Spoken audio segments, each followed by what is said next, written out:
hendaklah segera mempergunakan masa muda dan umur untuk memperoleh ilmu tanpa terpedaya oleh rayuan menunda-nunda dan berangan-angan panjang. Sebab setiap detik yang terlewatkan dari umur tidak akan tergantikan.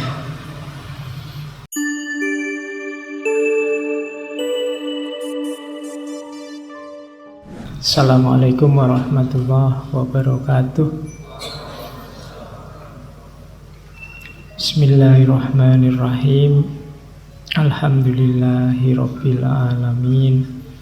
Wa bihi nasta'inu ala umurid dunya waddin.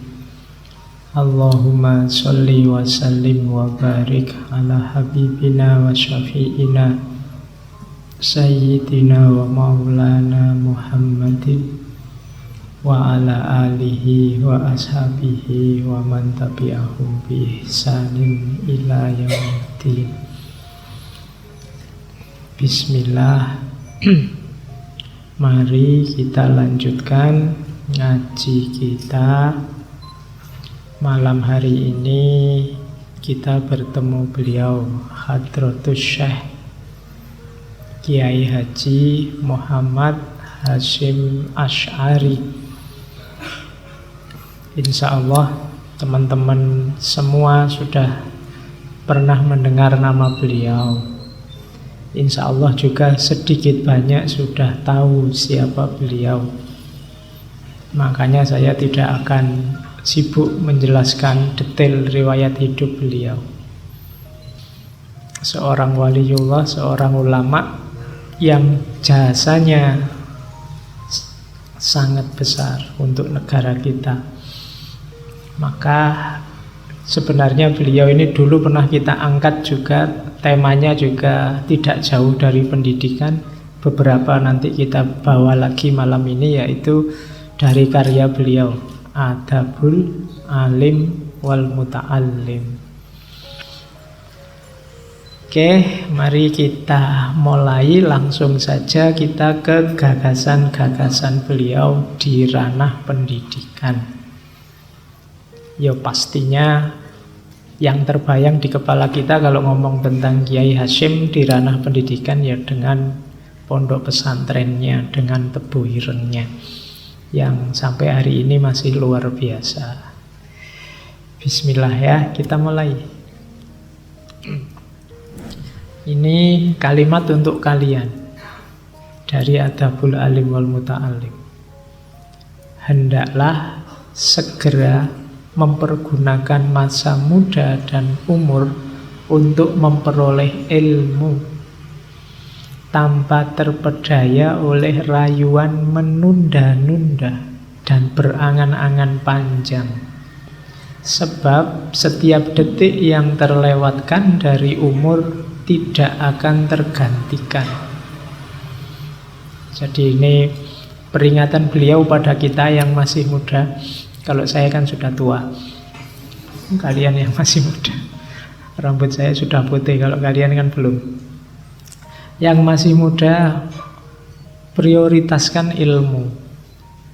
Karena bekalmu untuk jadi manusia yang berkualitas itu ilmu. Jadi kesibukanmu mungkin banyak, sampai-sampai kamu kadang kuliah bolos, sampai mungkin kamu sibuk sekali.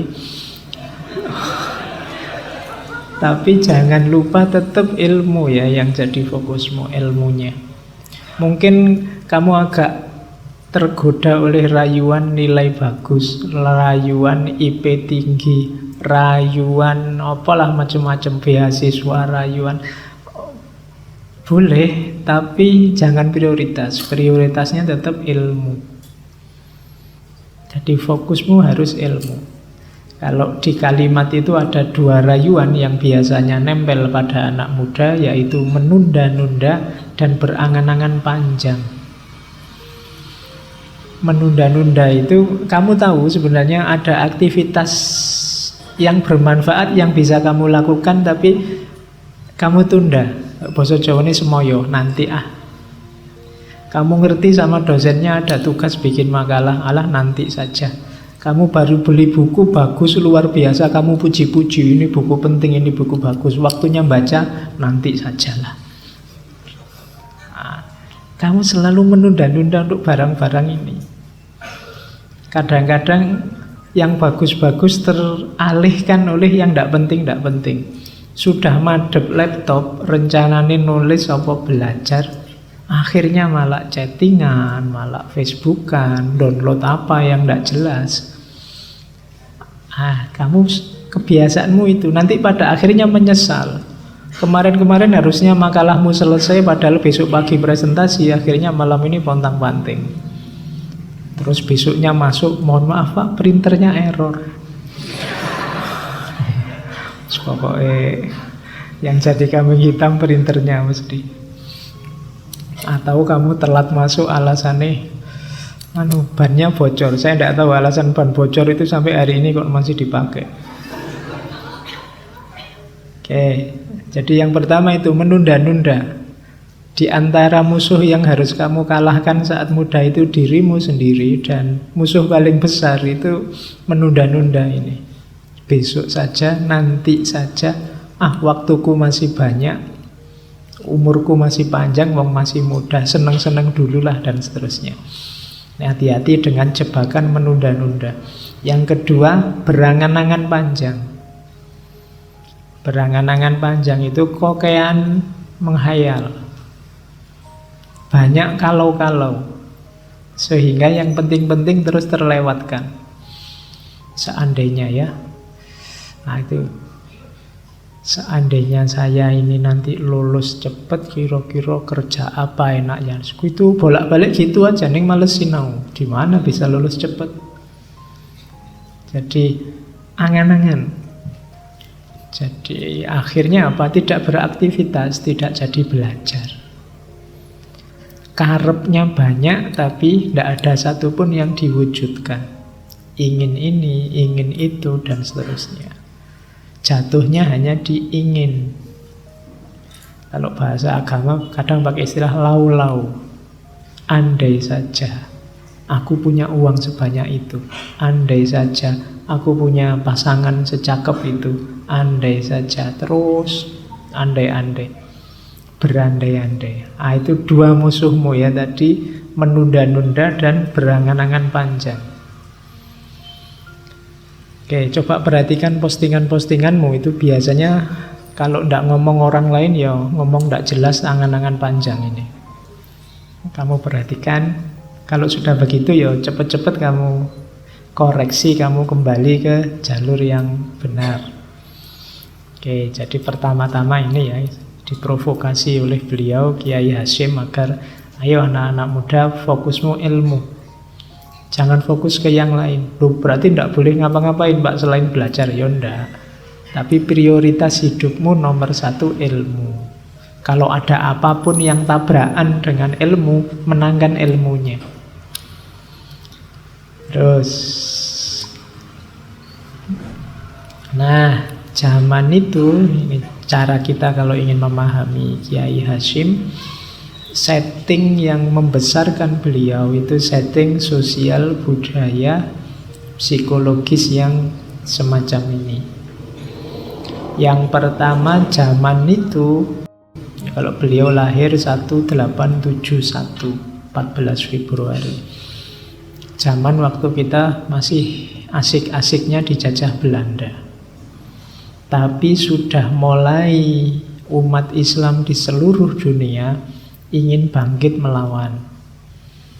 Sama seperti ceritanya Kiai Dahlan minggu lalu, mulai kenal gerakan-gerakan Muhammad Abduh Jamaluddin Afghani, mulai membaca-baca Al-Manar dan lain sejenisnya. Jadi gairah untuk bangkit melawan penjajahan.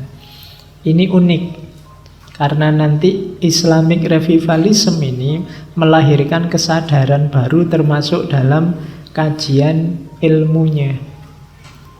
Kalau sebelumnya orang belajar Islam itu kan ngerti ini fikih, ilmu kalam, kemudian tasawuf.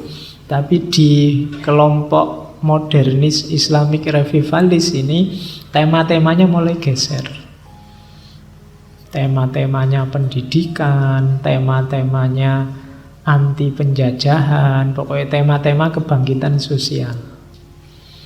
Jadi kalau sebelumnya kan tema kajian Islam itu sebagian besar tentang langit, bahas tentang Allah, akhirat, surga, neraka, pokoknya urusan langit. Urusan buminya jarang diperhatikan. Nah, mulai orang-orang modern nih, karena kita sedang dijajah, mulai sadar bahwa kita butuh wacana-wacana yang membahas kehidupan konkret kita. Kemiskinan, keterjajahan, pendidikan yang kurang, dan macam-macam. Kalau dulu orang yang dibahas, apakah besok kita bisa melihat Allah? Terus gegeran. Ya enggak bisa, ada yang bilang ya bisa. Melihatnya pakai apa? Ya pakai mata, enggak bisa dong. Mata itu melihatnya hanya yang fisik-fisik saja. Berarti kalau kita bisa lihat Allah pakai mata, melihatnya secara fisik. Terus rame gegeran. Apakah besok kita dibangkitkan itu jasadnya apa rohnya? Kayak Imam Ghazali sama Ibnu Rushd. Ya yang dibangkitkan ya dua-duanya. Ya enggak bisa, ya rohnya saja. Ya enggak, jasadnya juga. Loh, jasadnya kan sudah hancur dimakan tanah. Loh, nanti Allah memberi jasad yang baru. Loh, Allah tidak adil loh. Yang berdosa jasad lama, kok yang disiksa jasad baru. Itu para ulama zaman dulu yang masih bahas langit. Sekarang mulai ya kita asik diskusi tentang langit. Di bumi akhirnya kita kalah. Kita dijajah. Mulai tema-temanya ganti. Itu nanti yang disebut Islamic Revivalism. Umat Islam ingin bangkit lagi. Diawali dari Timur Tengah, mulai Mesir, Turki, India, Pakistan, dan sekitarnya, termasuk Indonesia. Jadi yang pertama itu settingnya. Jadi sedang semangat-semangatnya ingin bangkit. Yang kedua, settingnya adalah berkembangnya semangat untuk melawan penjajah, nasionalisme, dan juga sebagian bahkan punya semangat pan-islamisme. Seperti dulu waktu kita ngaji Jamaluddin Afghani. Gimana caranya semua orang Islam di seluruh dunia kompak. Atau nasionalisme. Gimana caranya umat Islam memiliki rasa cinta tanah air dan berpartisipasi untuk membebaskan diri dari penjajahan. Ini sedang hangat-hangatnya, sedang panas-panasnya. Makanya Kiai Hasyim agak berbeda dengan minggu lalu Kiai Dahlan. Kalau Kiai Dahlan dari barat, kalau memang bermanfaat diambil saja. Tapi kalau Kiai Hasyim lebih hendaklah kita lebih baik pakai milik kita sendiri. Karena ini masih era-era perjuangan, jangan dicampur-campur. Strateginya berbeda, tapi dua-duanya sama-sama memberi kontribusi yang besar. Sama-sama bersemangat untuk menaikkan level pendidikan umatnya. Karena kuncinya kekalahan kita itu nomor satu sebenarnya di pendidikan. Peradaban itu disebut peradaban penguasa dunia. Nomor satu sebenarnya kuncinya ilmunya. Dulu Yunani jaya, pusatnya peradaban ketika filsafat jaya lahir. Islam juga disebut pusat peradaban ketika Abbasiyah era keemasan jaya dengan Baitul Hikmahnya, dengan keilmuannya. Kemudian Barat dengan Renaissance of Kelarungnya juga terus menguasai peradaban. Ternyata menguasai peradaban itu bukan militer, bukan politik, tapi ilmunya. Dan ini disadari betul oleh beliau-beliau, termasuk Kiai Hasyim. Maka perjuangan vital pertama yang dilakukan adalah mendidik lewat jalur ilmu. Jadi yang kedua itu semangat untuk anti penjajahan dan nasionalisme. Yang ketiga yang membentuk Kiai Hasyim yang jelas kehidupan pesantren dengan segala modenya. Pesantren itu kan mode hidup yang serba belajar, penuh agama, tirakat, puasa, dan lain sebagainya. Itu kan kehidupan khas pesantren. Butuh ketekunan, kesabaran, ketabahan. Nah, itu kehidupan pesantren. Kalau sekedar ilmu, mungkin hari ini kalian bisalah belajar sendiri, baca buku sendiri. Tapi mentalitas pesantren itu berbeda. Makanya banyak gerakan ayo mondok. Itu maksudnya pertama-tama melatih mentalmu. Nah, itu khas pesantren. Kiai Hasyim ini dari pondok ke pondok. Beliau ayahnya kiai, kakeknya kiai, mondok kemana-mana menjelajahi kiai-kiai besar yang ada di Jawa. Jadi beliau terbentuk oleh itu. Oke, sehingga beliau nanti jadi ikonnya pendidikan Islam tradisional dengan khas pesantrennya. Dan yang keempat, ya karena beliau hidup di pesantren, akhirnya secara psikologis, secara individu beliau punya mental tekun, cerdas, dan seterusnya. Kalau pakai bahasa yang sering kita ambil kayak di taklim dulu, dari pesantren kan yang diasah zakaun, kecerdasannya, wahirsun, kesungguhannya, wabulwotun, butuh modal. Jadi zakaun, wahirsun, wabulwotun, wastibarun, dan butuh sabar. Wasuh batu ustadin, ada ustadz yang mendampingi. Dan yang keenam, watulu zamanin, dan butuh waktu, tidak bisa instan. Kalau hari ini kalian kan bisa pinter itu instan. Ditanya apa aja bisa karena buka Google. Jadi begitu ada yang tanya, kamu tanya aku bisa lah. Asal orangnya tidak ada, itu kamu bisa gaya kayak orang ngerti apa saja lewat Google. Sekarang anak-anak sekolah itu semuanya kalau dapat PR dari gurunya andalannya Google. Iya tidak salah. Cuma yang instan-instan itu mudah hilang. Makanya sejak dulu meskipun hari ini dikritik ya, pesantren itu suka dengan antara lain metode hafalan. Kalian sering kan sudah hafal berapa nazom alfiyah, sudah hafal berapa juz, sudah hafal ya. Pendidikan modern kan sering mengkritik ini. Loh, tapi ini penting juga. Kalau semuanya mengandalkan media di luar dirinya, kalau medianya hancur gimana? Kalau Google-nya error tiba-tiba, kamu yang dari pinter jadi bodoh dadak. Nah, ya kan? Lu kamu mau ngandal ke Google kok. Jadi hafalan penting, harus ada yang menjaga khazanah antara lain lewat hafalan.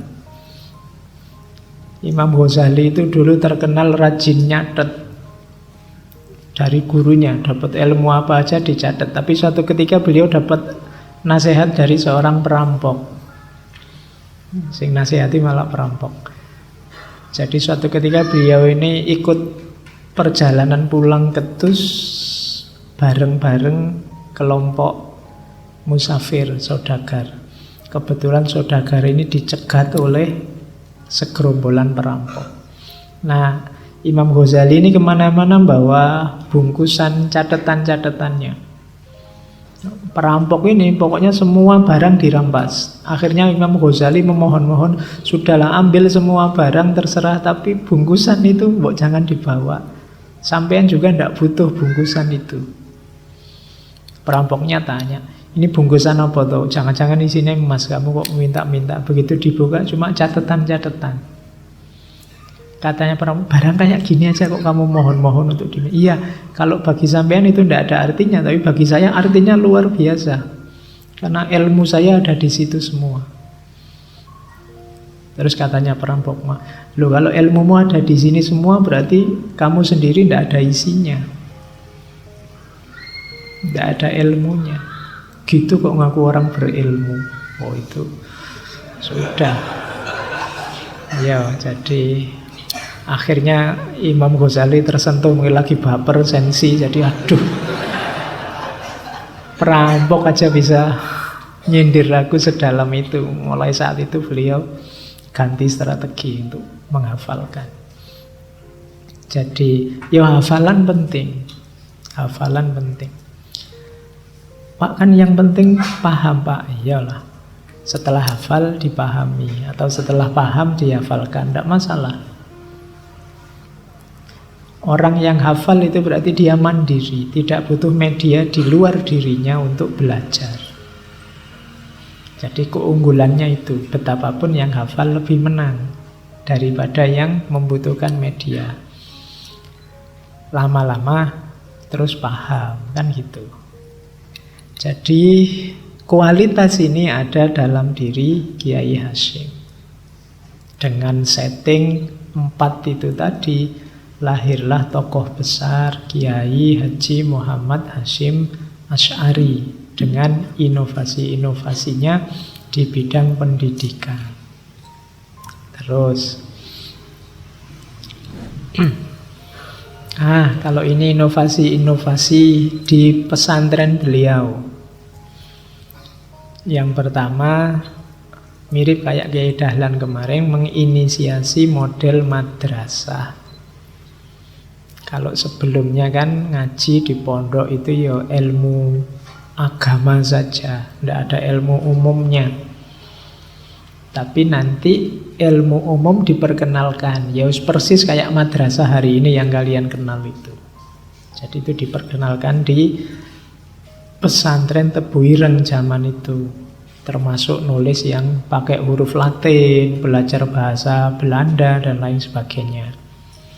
Bahkan yang populer zaman itu atas usulan dari putra beliau, Kiai Wahid Hasyim, mendirikan madrasah namanya Madrasah Nizamiyah. Madrasah Nizamiyah ini kurikulumnya malah 70% pengetahuan umum.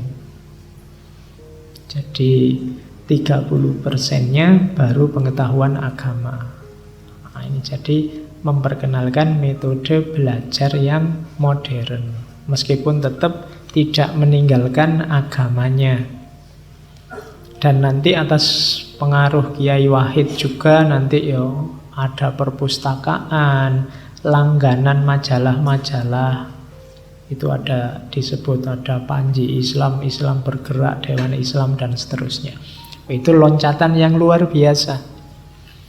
Karena kan masih ada pesantren yang baca koran tidak boleh, radio tidak boleh, TV tidak boleh, untuk menjaga konsentrasi santrinya agar fokus pada ilmu agamanya.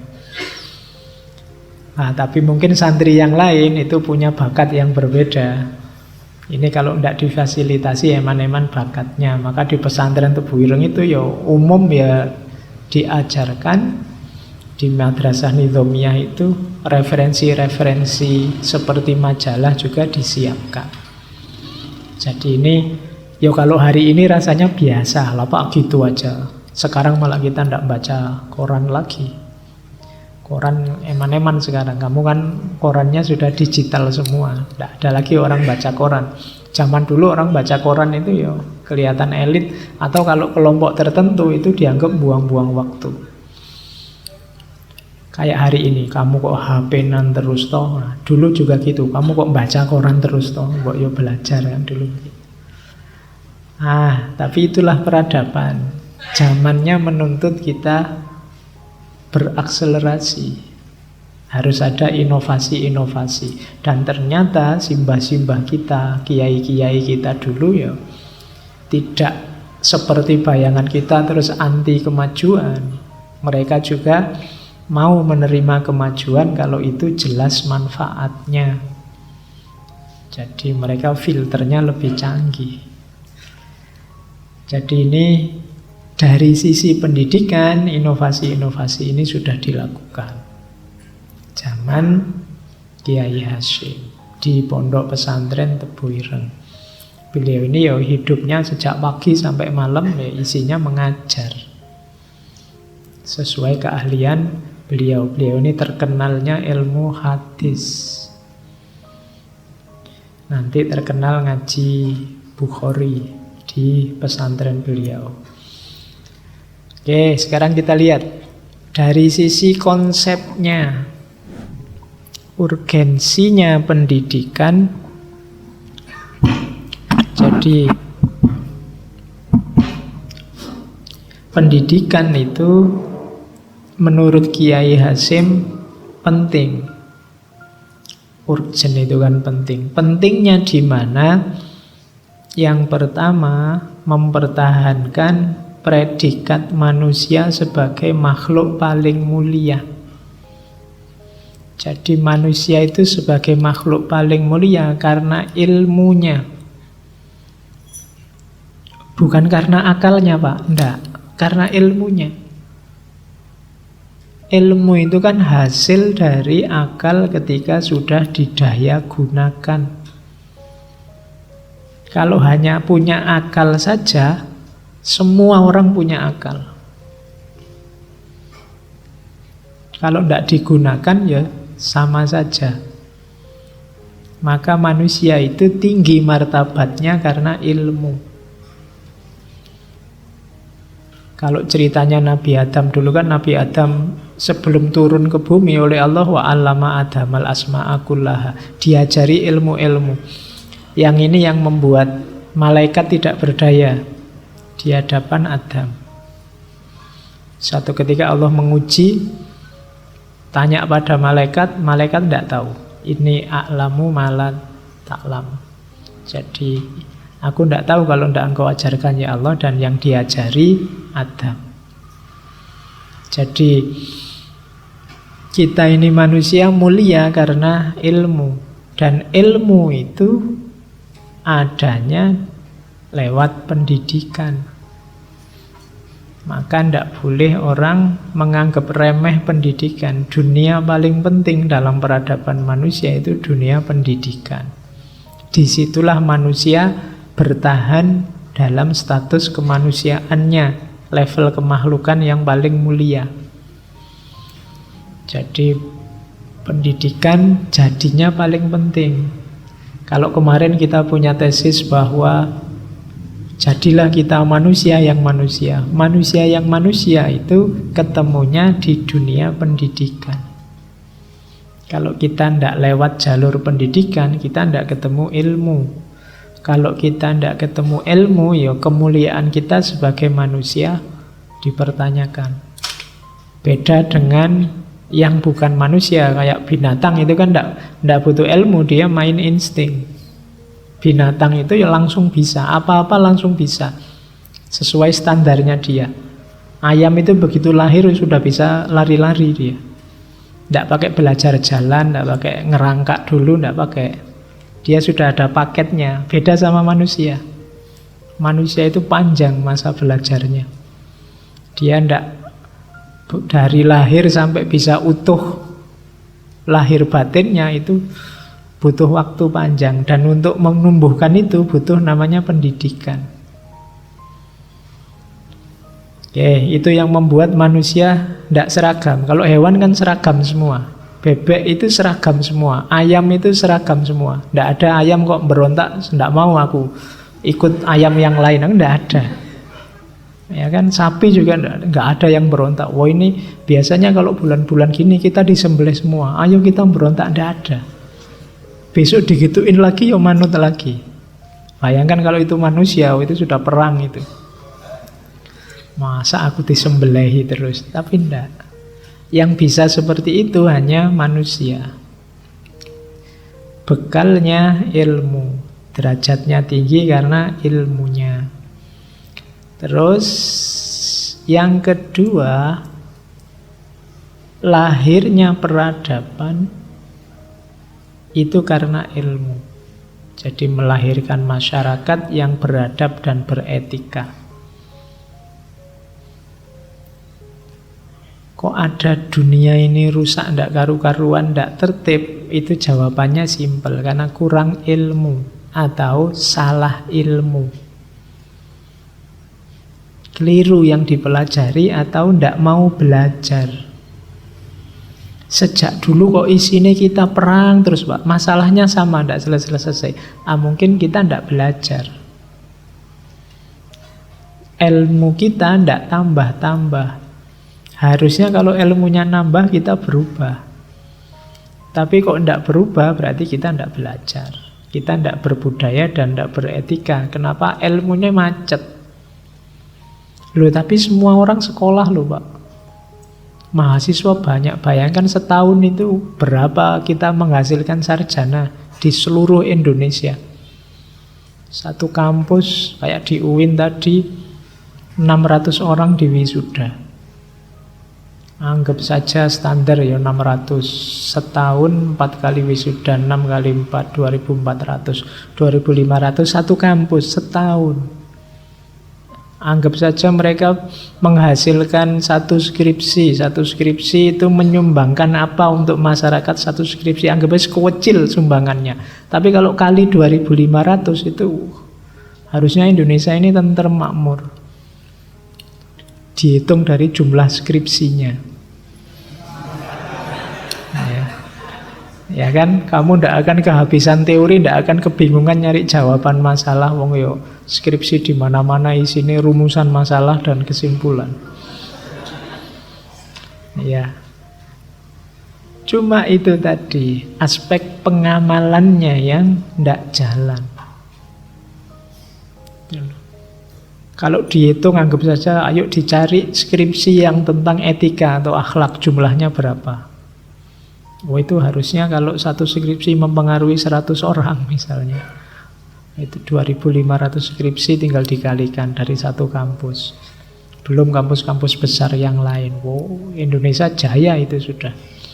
Hanya dari skripsi saja. Harusnya begitu. Tapi mungkin kita kurang menghargai ilmu. Sehingga ilmu itu berhentinya hanya di perpustakaan, berhentinya levelnya hanya di buku. Kamu sudah bangga luar biasa kalau ilmumu terbit jadi buku. Itu pencapaian puncak, kamu merasa itu, tapi sebenarnya belum. Jasanya ilmu itu meningkatkan kualitas hidupmu dan pada saatnya nanti melahirkan masyarakat yang beradab dan beretika. Harusnya begitu. Itu menurut Kiai Hasyim. Kemudian yang ketiga, ilmu itu penting, urgent, bahkan lebih penting, lebih utama daripada ibadah-ibadah yang sunnah. Kalau yang wajib ya wajib dilakukan. Tapi yang sunnah, ya sunnah ini kan yang pilihan. Kenapa ilmu lebih utama daripada ibadah sunnah? Ibadah sunnah itu kan individual, hanya untuk dirimu. Tapi kalau ilmu itu manfaatnya tidak cuma untuk pemiliknya, tapi juga untuk masyarakatnya.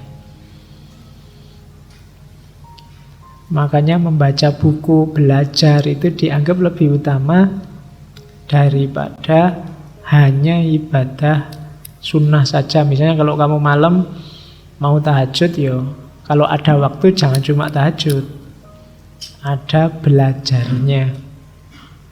Kalau pakai bahasa agama ada tafakkurnya, berpikir, itu kan belajar. Karena berpikir itu keutamaan. Biar dirimu manfaat tidak hanya untuk dirimu, tapi juga manfaat untuk masyarakatmu. Jadi setiap kali kita belajar cari ilmu, ayo diniati selain mencari ridhonya Allah, yo meningkatkan kualitas hidup kita dan kualitas masyarakat kita. Di situ nanti akan lahir peradaban yang mulia dan beretika, basisnya ilmu. Saya bilang tadi peradaban jaya itu ketika basis keilmuannya jaya, bukan politiknya dan bukan ekonominya. Ekonomi politik itu pendukungnya, harusnya begitu. Oke, jadi pendidikan itu urgent.